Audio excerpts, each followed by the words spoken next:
Halo gengs, kembali lagi di channel Titik Kumpul. Kali ini Mimin akan membahas spoiler Battle Truck di Heaven Season 5 episode selanjutnya. Gak usah lama-lama, langsung aja kita ke videonya. Enjoy! Aliran langit kuning misterius terletak di antara dua pegunungan. Berkat medan alaminya, aliran ini telah menjadi benteng alami yang mudah dipertahankan dan sulit diserang. Langit di atas aliran langit berhembus dengan angin yang sangat dingin. Bahkan seorang Do Huang biasa pun tak berani menyentuh angin ini.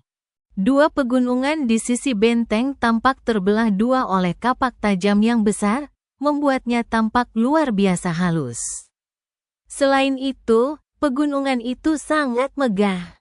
Oleh karena itu, bahkan beberapa Do Huang yang ahli pun tak mampu terbang di atasnya. Benteng kuning misterius berdiri di titik terpenting aliran langit kuning misterius ini. Titik ini hanya bisa dilewati dalam radius 1000 km. Bahkan beberapa negara tetangga kecil pun harus melewati tempat ini untuk berinteraksi. Didukung oleh lingkungan yang begitu unik dan penuh berkah, pentingnya benteng kuning misterius tentu tak perlu dibesar-besarkan. Aliansi Yan telah membayar mahal untuk mendapatkannya. Di luar benteng kuning misterius terdapat padang rumput yang luas dan tak berujung. Jika seseorang berdiri di atas benteng, ia akan dapat melihat setiap aktivitas di padang rumput tersebut. Namun, padang rumput itu saat ini tertutup kabut hitam. Samar-samar terdengar suara-suara memekakkan telinga. Aura jahat menyebar dan bergejolak, membuat ekspresi semua orang di dalam benteng kuning misterius menjadi muram. Banyak bangunan berdiri di tengah benteng, dan terdapat sebuah bangunan besar yang luar biasa megah di tengahnya. Cukup banyak orang yang duduk di dalam aula saat itu. Namun, tak seorang pun berbicara. Seluruh aula diselimuti keheningan yang khidmat. Duduk di kursi pemimpin di aula. Sesosok cantik berpakaian merah bersandar di sandaran dengan agak malas. Wajahnya yang dingin dan mempesona samar-samar menunjukkan kelelahan. Mata indahnya, yang dipenuhi dengan peningkatan yang tak biasa, memancarkan tekanan dan kesombongan seseorang yang berada di posisi berkuasa. Kesombongan ini tak pudar seiring berjalannya waktu. Siapa lagi di aliansi Yan selain Ratu Medusa dari masa lalu atau Cailin saat ini, yang bisa memiliki sikap sombong seperti itu? Beberapa tahun ini tidak membuatnya berubah sedikit pun. Malah, ia semakin dewasa dan pesonanya semakin kuat. Semuanya, pasukan Sekte Singa Mendalam sedang mendesak kita. Hari ini hanyalah serangan pendahuluan. Namun, kemungkinan besar mereka akan menyerang kita secara resmi dalam waktu kurang dari 3 hari. Tatapan Cailin perlahan menyapu seluruh aula. Banyak wajah familiar muncul. Kaisar Shai Bodong, Raja Pilgu He dari Kekaisaran Jiama, Fama dari masa lalu. Saat ini, mereka semua tampak sedikit lebih tua. Namun, aura mereka jauh dari yang bisa dibandingkan dengan masa lalu. Jelas, kekuatan mereka telah meningkat drastis selama bertahun-tahun. Semua orang terdiam ketika mendengar kata-katanya. Seorang pria yang duduk di kursi roda di sampingnya mendesah pelan. Ia berkata, kekuatan Sekte Singa Mendalam terlalu kuat. Para ahli kelas Douzun mereka jauh melampaui kita. Kita bukan tandingan mereka dalam konfrontasi langsung. Xiao Ding tanpa sadar tertawa getir setelah berbicara. Rencana apapun akan kehilangan efeknya di hadapan kekuatan absolut. Ini pertama kalinya selama bertahun-tahun ia merasa begitu tak berdaya. Aliansi Yan benar-benar menghadapi masalah. Ayo kita bertarung habis-habisan jika tidak ada yang bisa kita lakukan. Kita tidak bisa maju atau mundur, jadi kenapa tidak kita bertarung sampai akhir? Seorang pria yang diselimuti aura ganas di samping Xiao Ding berbicara dengan wajah sedingin es. Penampilan itu familiar, Ternyata itu adalah adik kedua Xiao Yan, Xiao Li. Hati semua orang di aula mencelos setelah mendengar kata-kata Xiao Li. Mungkinkah ini benar-benar sudah sampai pada tahap ini? Kita belum mencapai tahap itu. Xiao Ding tiba-tiba menggelengkan kepalanya di tengah keheningan. Perlahan ia mengangkat matanya. Senyum tipis tersungging di wajahnya. Ia berkata dengan lembut, berdasarkan apa yang dikatakan kelompok dokter peri kecil, saudara ketiga seharusnya bergegas kembali ke aliansi Yan. Keributan. Kalimat Xiao Ding langsung membuat sebagian besar orang di aula mendongak. Bahkan Cailin yang duduk di kursi pemimpin pun langsung memusatkan perhatiannya pada Xiao Ding. Saudara ketiga Xiao Ding, semua orang yang hadir, bahkan para ahli yang kemudian bergabung dengan aliansi Yan, telah mendengar tentangnya meskipun tidak melihatnya secara langsung karena pemuda yang bernama Xiao Yan adalah pendiri sejati aliansi Yan. Xiao Yan melengkungkan tangannya saat tubuhnya memasuki lubang cacing sebelum perlahan-lahan mengencangkannya. Badai pasir bertiup di atas dataran dan tebing merah yang tak berujung. Matahari merah tua menggantung rendah di langit yang jauh, dan cahaya merah redup menambahkan lapisan benang merah pucat di atas tanah yang samar-samar berwarna merah darah. Mendesis, hanya ada sedikit orang di dataran dan tebing merah itu. Hanya angin kencang yang terus bersiul dan bertiup. Pada saat tertentu, riak spasial yang intens tiba-tiba muncul dan lubang hitam spasial berukuran 100 kaki perlahan muncul. Gelombang bergelombang muncul saat lubang hitam spasial itu muncul. Seketika, banyak sosok melangkah ke udara sebelum perlahan menjauh. Mereka akhirnya mendarat di tanah. Ada sekitar 30 orang dalam kelompok ini, dan semuanya tampak tak mencolok. Namun, jika seseorang dengan indera yang tajam mendekat, orang itu akan terkejut melihat tekanan samar namun menakutkan yang terpancar dari mereka. Apakah ini bagian barat laut benua? Seorang tetua dengan wajah merah menyala menyapu pandangannya dengan terkejut ketika ia mendarat di tanah. Setelah itu, ia menoleh ke arah seorang pria berpakaian hitam di antara kerumunan. Dari wajah pria berpakaian hitam yang familiar itu, kelompok ini jelas merupakan kelompok Xiao Yan, yang bergegas dari paviliun bintang jatuh ke wilayah barat laut benua. Xiao Yan menggelengkan kepalanya sedikit ketika mendengar perkataan kakak tertua Hu. Bagian barat laut benua itu sangat luas. Wilayah yang ia ketahui hanya terbatas pada Kekaisaran Jiama dan beberapa kekaisaran di sekitarnya. Tentu saja ia tidak tahu di mana letak tempat ini. Kepala Paviliun Junior. Tempat ini seharusnya bagian utara wilayah barat laut. Lubang cacing yang dibangun oleh kepala paviliun tidak memiliki penanda spasial yang tepat. Jadi hanya bisa mengarahkan kita secara kasar ke barat laut. Seorang pria tua berambut putih dan berpakaian putih di samping Xiao Yan melihat sekeliling sebelum akhirnya mengeluarkan peta dari cincin penyimpanannya. Ia membukanya, memperlihatkan peta yang mencatat benua barat laut secara detail. Saat ini, separuh area di peta tersebut ditempati oleh kepala singa yang ganas. Separuh lainnya ditandai dengan karakter Yan. Kemungkinan besar, inilah wilayah Sekte Singa Mendalam dan Aliansi Yan saat ini. Berdasarkan informasi yang kami peroleh, bagian utara wilayah barat laut ini telah menjadi wilayah Sekte Singa Mendalam. Dengan kata lain, kami telah dipindahkan ke wilayah Sekte Singa Mendalam. Namun, itu tidak masalah. Tidak banyak ahli dari Sekte Singa Mendalam di bagian utara. Kekuatan utama mereka saat ini seharusnya berkumpul di perbatasan Aliansi Yan. Tetua berpakaian putih itu menyuarakan pikirannya. Selama kita menuju barat daya melalui beberapa jalur, kita seharusnya bisa mencapai wilayah Aliansi Yan. Xiao Yan mengangguk sambil melihat peta. Kelompok mereka memiliki total 30 douzun elit.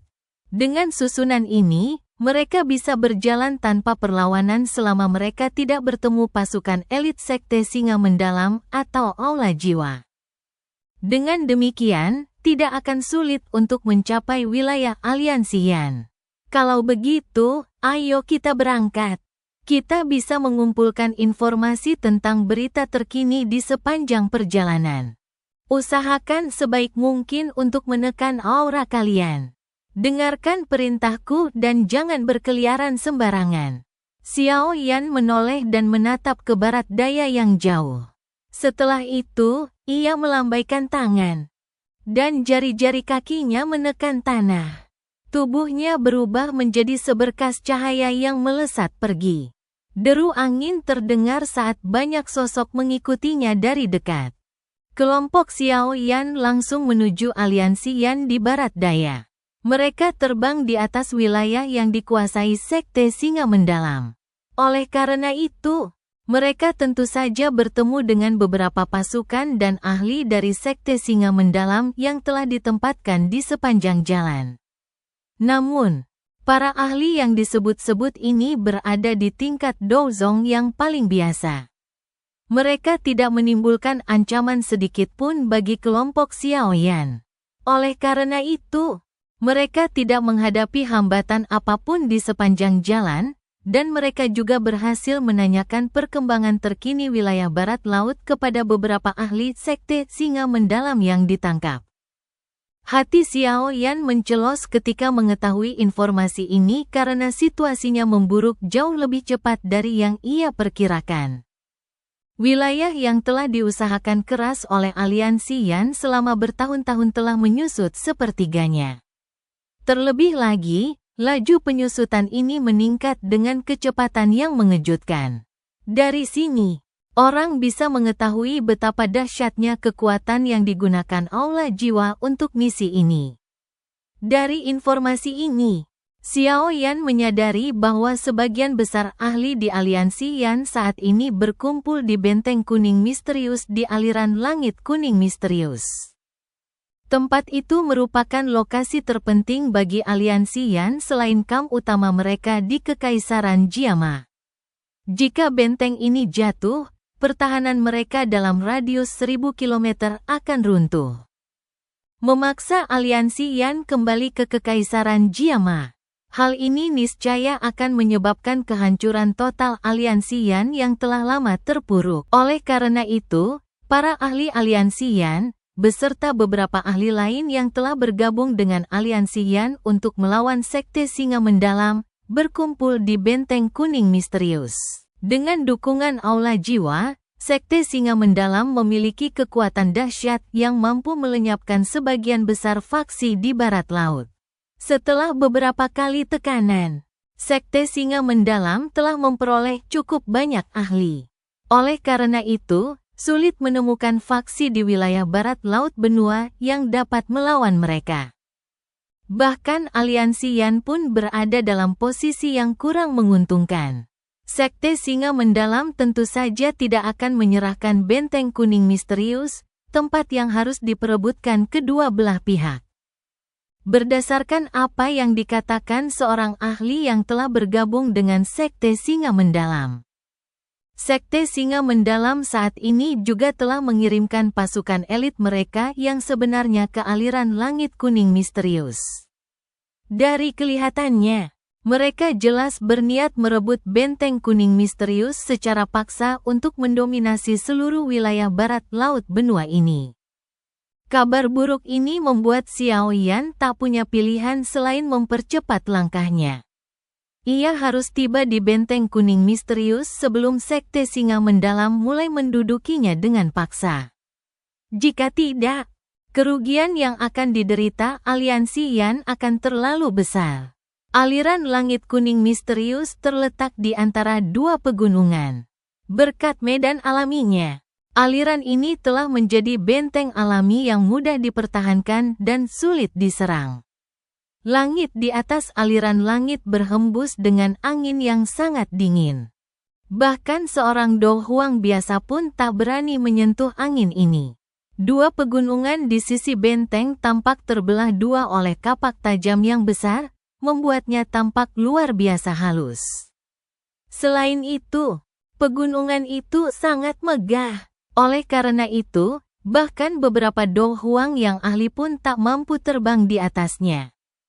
Benteng kuning misterius berdiri di titik terpenting aliran langit kuning misterius ini.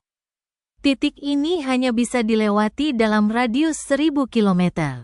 Bahkan beberapa negara tetangga kecil pun harus melewati tempat ini untuk berinteraksi. Didukung oleh lingkungan yang begitu unik dan penuh berkah. Pentingnya benteng kuning misterius tentu tak perlu dibesar-besarkan.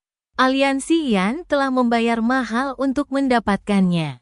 Di luar benteng kuning misterius terdapat padang rumput yang luas dan tak berujung. Jika seseorang berdiri di atas benteng, ia akan dapat melihat setiap aktivitas di padang rumput tersebut. Namun, padang rumput itu saat ini tertutup kabut hitam. Samar-samar terdengar suara-suara memekakkan telinga. Aura jahat menyebar dan bergejolak, membuat ekspresi semua orang di dalam benteng kuning misterius menjadi muram. Banyak bangunan berdiri di tengah benteng, dan terdapat sebuah bangunan besar yang luar biasa megah di tengahnya. Cukup banyak orang yang duduk di dalam aula saat itu. Namun, tak seorang pun berbicara. Seluruh aula diselimuti keheningan yang khidmat. Duduk di kursi pemimpin di aula. Sesosok cantik berpakaian merah bersandar di sandaran dengan agak malas. Wajahnya yang dingin dan mempesona samar-samar menunjukkan kelelahan. Mata indahnya, yang dipenuhi dengan peningkatan yang tak biasa, memancarkan tekanan dan kesombongan seseorang yang berada di posisi berkuasa. Kesombongan ini tak pudar seiring berjalannya waktu. Siapa lagi di aliansi Yan selain Ratu Medusa dari masa lalu atau Cailin saat ini, yang bisa memiliki sikap sombong seperti itu? Beberapa tahun ini tidak membuatnya berubah sedikit pun. Malah, ia semakin dewasa dan pesonanya semakin kuat. Semuanya, pasukan Sekte Singa Mendalam sedang mendesak kita. Hari ini hanyalah serangan pendahuluan. Namun, kemungkinan besar mereka akan menyerang kita secara resmi dalam waktu kurang dari 3 hari. Tatapan Cailin perlahan menyapu seluruh aula. Banyak wajah familiar muncul. Kaisar Shai Bodong, Raja Pilgu He dari Kekaisaran Jiama, Fama dari masa lalu. Saat ini, mereka semua tampak sedikit lebih tua. Namun, aura mereka jauh dari yang bisa dibandingkan dengan masa lalu. Jelas, kekuatan mereka telah meningkat drastis selama bertahun-tahun. Semua orang terdiam ketika mendengar kata-katanya. Seorang pria yang duduk di kursi roda di sampingnya mendesah pelan. Ia berkata, kekuatan Sekte Singa Mendalam terlalu kuat. Para ahli kelas Douzun mereka jauh melampaui kita. Kita bukan tandingan mereka dalam konfrontasi langsung. Xiao Ding tanpa sadar tertawa getir setelah berbicara. Rencana apapun akan kehilangan efeknya di hadapan kekuatan absolut. Ini pertama kalinya selama bertahun-tahun ia merasa begitu tak berdaya. Aliansi Yan benar-benar menghadapi masalah. Ayo kita bertarung habis-habisan jika tidak ada yang bisa kita lakukan. Kita tidak bisa maju atau mundur, jadi kenapa tidak kita bertarung sampai akhir? Seorang pria yang diselimuti aura ganas di samping Xiao Ding berbicara dengan wajah sedingin es. Penampilan itu familiar. Ternyata itu adalah adik kedua Xiao Yan, Xiao Li. Hati semua orang di aula mencelos setelah mendengar kata-kata Xiao Li. Mungkinkah ini benar-benar sudah sampai pada tahap ini? Kita belum mencapai tahap itu. Xiao Ding tiba-tiba menggelengkan kepalanya di tengah keheningan. Perlahan ia mengangkat matanya, senyum tipis tersungging di wajahnya. Ia berkata dengan lembut, Berdasarkan apa yang dikatakan kelompok dokter peri kecil, saudara ketiga seharusnya bergegas kembali ke aliansi Yan. Keributan. Kalimat Xiao Ding langsung membuat sebagian besar orang di aula mendongak. Bahkan Cailin yang duduk di kursi pemimpin pun langsung memusatkan perhatiannya pada Xiao Ding. Saudara ketiga Xiao Ding, semua orang yang hadir, bahkan para ahli yang kemudian bergabung dengan aliansi Yan, telah mendengar tentangnya meskipun tidak melihatnya secara langsung karena pemuda yang bernama Xiao Yan adalah pendiri sejati aliansi Yan. Pemuda masa lalu telah menciptakan banyak keajaiban. Meskipun aliansi Yan dikelola oleh Cailin selama bertahun-tahun, pemimpin spiritual sejati aliansi Yan tetaplah pemuda bernama Xiao Yan di hati banyak orang. Xiao Ding tersenyum melihat aula berubah riuh karena nama ini. Ia bertukar pandang dengan Xiao Li di sampingnya. Kedua mata mereka memancarkan sedikit kebanggaan. Kebanggaan ini berasal dari saudara kandung mereka, pemuda bernama Xiao Yan. Kakak ketiga, sudah lama sekali kau pergi. Sudah waktunya kembali. Mata Xiao Ding menatap langit malam di luar aula dan bergumam dalam hatinya. Deru angin tiba-tiba terpancar melintasi langit biru yang tenang dan tak berujung. Seketika, puluhan sosok hitam muncul dari kejauhan. Dalam beberapa kedipan, mereka melangkah di udara dan muncul di sebuah gunung hijau. Kepala Pavilion Junior, area di depan kita adalah wilayah aliansi Yan. Berdasarkan kecepatan kita seharusnya bisa mencapai aliran langit kuning misterius pada malam hari. Seorang tetua berjubah putih mengamati sekeliling setelah mendarat di gunung. Ia berbicara kepada Xiao Yan di sampingnya dengan nada hormat. Xiao Yan mengangguk pelan. Matanya menyapu kelompoknya dan tanpa sadar tersenyum. Barisan kuat ini mungkin tidak terlalu kuat di dataran tengah. Namun, di wilayah barat laut benua ini, hentakan kaki mereka saja sudah dapat mengguncang bumi. Menurut berita terbaru, jika kita gabungkan para ahli dari Sekte Singa Mendalam, Aula Jiwa, dan beberapa lainnya yang telah dipaksa, mereka memiliki sekitar 30 orang yang telah mencapai kelas Douzun. Di sisi lain, aliansi Yan memiliki paling banyak 10 orang. Jumlah ahli yang dimiliki kedua belah pihak benar-benar tidak seimbang. Pria tua berjubah putih itu berhenti sejenak sebelum melanjutkan. Mereka juga punya 30 lebih Douzun, ya. Xiao Yan menyilangkan jari-jarinya dengan lembut. Wajahnya menunjukkan ekspresi merenung. Meskipun kualitas para ahli di wilayah barat laut tidak dapat dibandingkan dengan dataran tengah, mereka juga tidak boleh diremehkan. Lagi pula, benua ini sangat luas. Aula Jiwa secara alami dapat menemukan beberapa ahli untuk membantu mereka dengan menggunakan beberapa taktik. Oleh karena itu, Xiao Yan tidak terkejut bahwa Sekte Singa Mendalam akan memiliki begitu banyak ahli yang membantu mereka. Di sisi lain, orang terkuat di aliansi Yan ketika dia pergi saat itu adalah Cailin, yang merupakan Douzong bintang 4 atau 5. Setelah bertahun-tahun berlatih, dia mungkin mencapai kelas Douzun. Lagi pula, dia memiliki garis keturunan piton penelan langit 7 warna. Dan bakat aslinya cukup hebat. Dia secara alami akan dapat memperoleh hasil 2 kali lipat dengan setengah usaha ketika dia berlatih. Namun, sekuat apapun Cailin, ia hanyalah satu orang. Harapan Xiao Yan jauh terlampaui ketika ia mengetahui bahwa aliansi Yan memiliki 10 Douzun elit.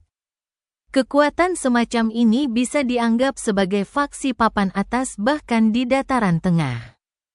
Bisa dibayangkan betapa cepat dan dahsyatnya perkembangan aliansi Yan selama bertahun-tahun.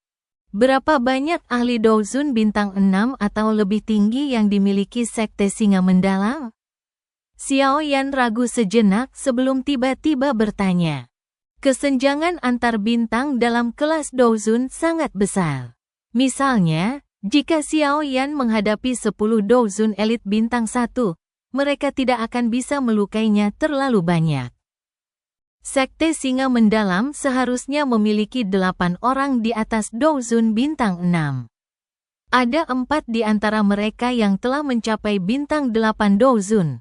Namun, kami tidak tahu apakah Aula Jiwa diam-diam telah mengirim orang yang lebih kuat. Tetua berjubah putih itu menjawab. Ya, terima kasih, Tetua Xia. Xiao Yan mengangguk dan menjawab dengan lembut. Kepala Pavilion Junior terlalu sopan. Ayo pergi. Kita akan meningkatkan kecepatan dan mencoba mencapai aliran langit kuning misterius sebelum malam. Xiao Yan mengembuskan napas pelan. Ia segera melambaikan tangan dan jari-jari kakinya menekan tanah. Ruang di depannya berfluktuasi, dan tubuhnya perlahan menghilang. Sekelompok besar orang di belakangnya tidak terkejut ketika melihatnya menghilang. Masing-masing dari mereka menggerakkan tubuh mereka dan melesat maju. Gemuruh. Awan gelap pekat menyelimuti langit di atas aliran langit kuning misterius. Guntur bergemuruh rendah terdengar dan bergema tanpa henti dalam radius 50 km. Kabut hitam yang menyelimuti benteng kuning misterius perlahan-lahan menyebar. Ketika kabut hitam itu menghilang, terungkaplah sosok-sosok yang tak terhitung jumlahnya yang tersembunyi di dalamnya. Lautan manusia yang tak berujung membentang hingga cakrawala. Sementara teriakan perang yang menggelegar terdengar dari pasukan dengan memekakkan telinga. Bahkan pegunungan pun bergetar karena teriakan perang ini. Prajurit yang tak terhitung jumlahnya dari aliansi Yan berdiri di atas tembok benteng yang menjulang tinggi dan menatap lautan manusia di kejauhan dengan ekspresi muram. Aliansi Yan mungkin telah bertemu banyak musuh selama bertahun-tahun berkembang, tetapi tidak sekalipun mereka ditekan hingga tak mampu membalas, hingga kini. Semua orang menghela napas panjang dalam hati. Tatapan mereka sedikit bergeser sebelum akhirnya berhenti di tengah dinding. Sesosok cantik berdiri dengan gagah di sana. Ia mengenakan zirah merah yang sempit dan ketat. Zirah keras itu sulit menyembunyikan lekuk pinggangnya yang memikat seperti ular.